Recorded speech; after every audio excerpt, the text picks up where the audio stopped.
Bonjour, je suis le docteur Garcette et je suis gastropédiatre à Paris et je suis là pour parler avec vous de la constipation de votre enfant qui a environ 1 à 3 ans. Cette constipation, elle est finalement assez fréquente. Il y a beaucoup de consultations dans cette tranche d'âge pour ce motif parce que c'est un âge particulier. C'est l'âge où l'enfant commence à apprendre à se retenir. Et donc, à partir de cet âge-là, vous ne le voyez pas. C'est-à-dire que quand vous avez envie de faire caca, je ne le vois pas nécessairement. Et bien, le petit enfant commence à apprendre à se retenir et à garder ses selles. La problématique, c'est que quand il va se constiper, il va avoir effectivement des selles très dures. Alors, il n'y a rien d'anormal, il n'y a pas de maladie sous-jacente parce que les selles sont grosses et dures. C'est-à-dire que quand vous faites un caca lundi, mardi et mercredi, et ben si vous n'avez pas fait pendant 3 jours, la selle devient grosse. Et la problématique, donc une grosse selle, cette grosse selle, elle va donner une grosse envie à l'enfant de faire caca. Elle va être grosse et douloureuse. Et surtout, elle peut créer des fissures.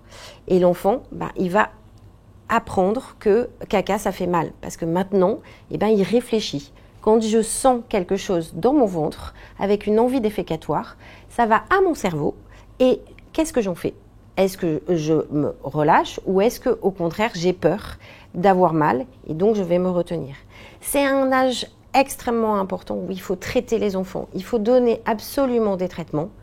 Le but est de donner des traitements de manière prolongée et à dose efficace pendant toute cette période. Il ne faut pas faire des petites cures d'1 semaine, de 15 jours. Il faut vraiment en parler à votre médecin et surtout faire des traitements qui sont prolongés jusqu'à ce que l'enfant vraiment soit rassuré et des selles vraiment molles et puisse acquérir une propreté sans difficulté et sans peur et sans douleur.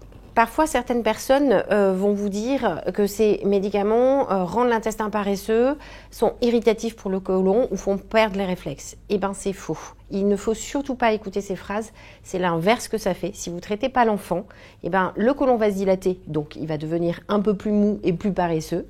En fait, ça fait vraiment un effet uniquement dans le côlon, avec un appel d'eau pour ramollir la selle, pour lubrifier la selle, et donc ils sont absolument pas dangereux. Alors, une chose très importante, c'est que il faut vraiment éviter de faire des lavements, de mettre des suppositoires dans l'anus, et encore plus à cet âge-là, parce que l'enfant, il doit acquérir effectivement une défécation naturelle et surtout de lui mettre quelque chose à l'intérieur est très agressif pour lui, donc finalement ça va être contre-productif. Donc il faut absolument rien mettre dans les fesses des bébés. On a des médicaments qui nous permettent d'avoir des selles qui vont être molles et régulières et permettent d'évacuer en douceur et facilement.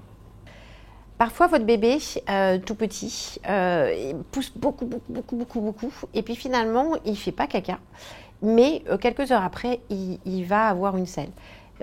C'est normal, ça peut arriver. On est toujours pareil dans une période effectivement où il y a des sensations qu'a le bébé, il réagit fortement. Il faut savoir que, comme je l'ai expliqué, pour avoir une selle, il faut vraiment dilater bien votre rectum.